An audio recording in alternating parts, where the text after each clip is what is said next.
Ryan, best bets for April 1st. No fooling. What do you got? Well, I assumed you would talk about the NBA. So Yeah, I got 2 NBA plays. It's kind of a weird slate in NBA. Yeah, it's just a weird time in general, right? We're getting into that. I even reached out. I phoned a friend and I said, "Hey, I reached out to a notable Nerfy expert." He goes, "I'm not ready to give anything out yet."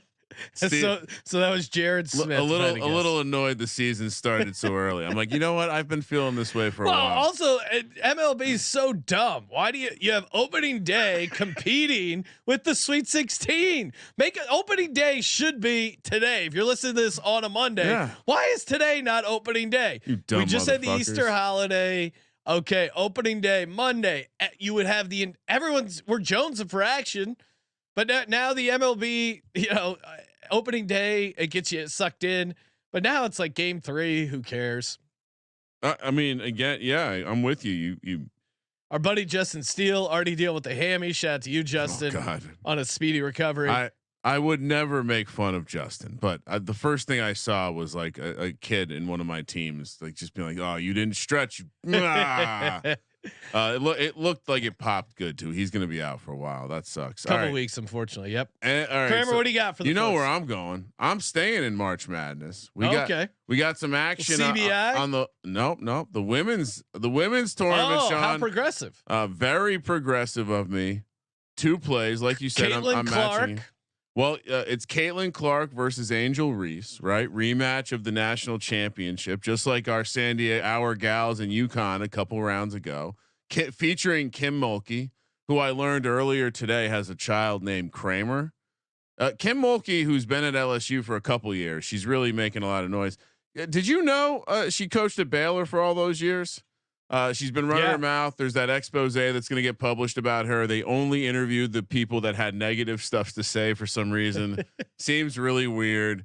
But Sean, she was a 5'4" absolute baller at Louisiana Tech, 4-time national champion or state champion in college, a 2-time national champion in college. Sorry.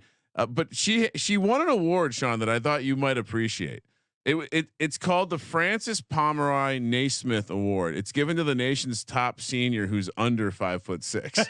This is an actual award that Kim Mulkey won. Oh, I wish they gave that to 5'9", 5'10" guys in rec leagues.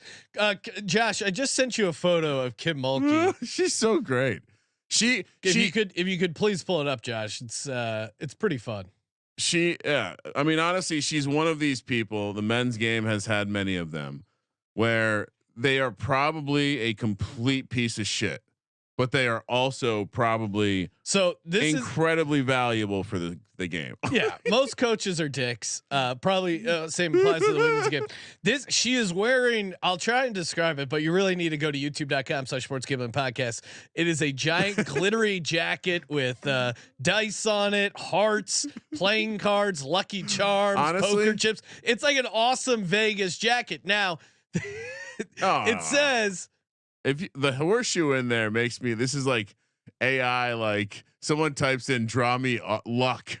Yes, and this is what it comes up with. But it's funny because the headline that they're using this photo for is Kim Mulkey allegedly treated gay players differently and embarrassed players, which is when you're wearing this kind of outfit. It is, I don't know, just the pairing of that headline with this outfit. And again, who knows? She's probably a sociopathic bitch. Like, I mean, a lot of these coaches that I just think have what crazy maniacs my coaches were in high school. I can only imagine what goes on at high level college programs. So who knows, but her outfit just cracked me up. I think when you achieve the highest level of something, and if she's 5'4", so she probably had to work pretty hard. She's got a little Napoleon syndrome as well. I think you have that, but you also that's probably what it took for you to get where you got. So you're like up everyone else's ass in the same. I see a lot of like parents living vicariously in the same way, where it's interesting. Anyway, Iowa, LSU. We're taking, this is the year of Caitlin Clark, right? There's no way the evil empire from down south at LSU is going to. They are giving her a friendly whistle, according to people I listen to. Oh my goodness! She's the Zach Edey of women's. By the way, that's the other thing I learned, Sean. Zach Edey, potentially of Irish name, so maybe he's a fellow Irishman. You'll have to start rooting for him. Oh yeah, he looks super Irish. Yeah, you know the name. A lot of 7'6" guys trolling around Ireland. Oh wait, Josh, if you still have that video up of Zach Edey, maybe we can get Jake to Photoshop him as Zach Edey as a leprechaun with his pot of gold. I mean, come on, Irish are like the tiniest dudes. Look at this. This is Zach Edey taking someone back to his room. Look how big he is. Look how fucking big this guy is. It looks like he's so fucking big. Look at that girl in the background. It almost looks like a adult going in like a kid's fun house, you know, where it's like they're way too big to be like almost a kid, like an adult going to find their kid in McDonald's Playland where they're just like hunched over. All right, we got to take this off the screen. I feel like we're showing a crime about to be committed. All right. So yeah, obviously you got to take Iowa, lay the point and a half with the Fighting Caitlin Clarks. And on the other side, Sean, I don't know if you know this, but the wrong USC made the Final Four, not the number 1 seed. They were knocked off. It's the USC from out here, Sean. I don't know if you've been paying attention. Juju Watkins. I know you're a big fan. You've been taking in a couple of those games. They're taking on UConn. We're fading you. We got to fade UConn somewhere and let it be successful. Not in the men's game. I'll say that. We're gonna take the Trojan plus the points. Iowa -1.5. Trojans +4. That concludes my women's March Madness. I got 2 NBA plays. Are the Celtics playing? Yes. Should you bet their first half? Yes. I wrote this down on my sheet. The full game spread 17. The first half line isn't out. We'll call it at 9. I'll play it up to 10. They're playing the Hornets. Hornets are a 17-point home dog. And I know what you're thinking, like, oh, maybe some value. No, Hornets have been really, really bad. This is actually a back-to-back spot for the Hornets. So again, probably not going to be super motivated even in the first half. They just lost by 12 at home to the Clippers today. So not expecting, and then they lost by 18 to the Warriors on Friday. Hornets are just horrible. You could probably play the Celtics full game, but I think first half they easily beat them by 10 in that first half. Celtics next game isn't until Wednesday. And again, 53-20 ATS in the first half for the Celtics.